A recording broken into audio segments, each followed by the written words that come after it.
Plastic, poor water quality and climate change are massive problems all confronting the Great Barrier Reef. Now scientists, tourism operators and others connected with the Great Wonder are putting their heads together to find solutions. Joining me now from Cairns is Stuart Christie from the Reef Restoration Foundation. Stuart Christie, thanks for your time tonight. Can you just explain exactly how your project works? You've undergone a series of coral nurseries and exactly what they do? So thank you, Karina, and good evening. So what we do effectively is we harvest small amounts of coral that we know have withstood the last couple of bleaching events. We hang these coral on these kind of underwater frames. They look like underwater Christmas trees.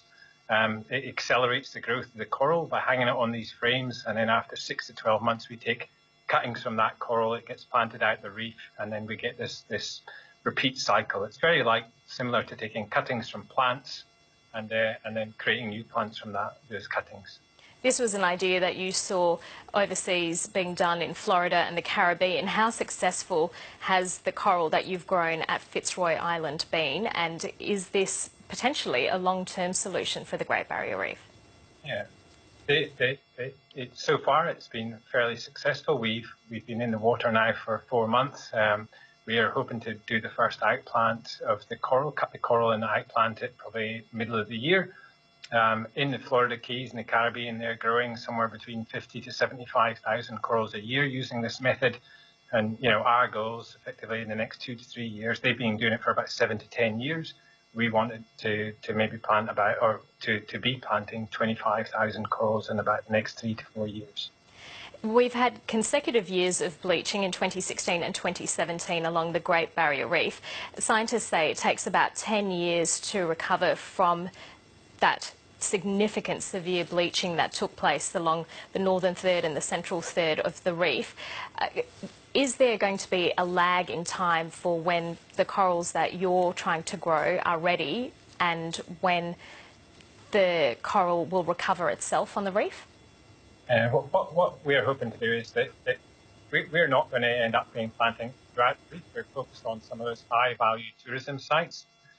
So what we'll do is that we believe that, instead of maybe 10 years to kind of recover, we believe that our sites can recover probably maybe in 3 to 4 years. So by accelerating the process, we can get, increase the resilience and make sure that those kind of tourism sites remain healthy and vibrant, so that we can sustain this $6 billion tourism industry that relies on these very select sites throughout the Great Barrier Reef. And what's been the response from other people involved with the Great Barrier Reef to what you're trying to do? Yeah, I think with everything we've been very the majority of people are really supportive. That I think there's been so much kind of doom and gloom about the reef. That actually then being able to see something positive and something that's tangible that people can actually get involved and do, it gets really people quite motivated and excited, and we've been really kind of overwhelmed really with the kind of support that we've had from a large amount of volunteers and also, some really high profile corporate organizations that have kind of got behind our initiative and are actively supporting it and putting their money where their mouth is. Yeah, your initiative was given legs thanks to a Hack the Reef event, and you're heading back this year with a particular focus on plastics. How much damage are plastics doing to the reef? Yeah, I think that there's some pretty kind of scary statistics out there about the size of kind of some of these kind of plastic debris and, the size of kind of small or large countries.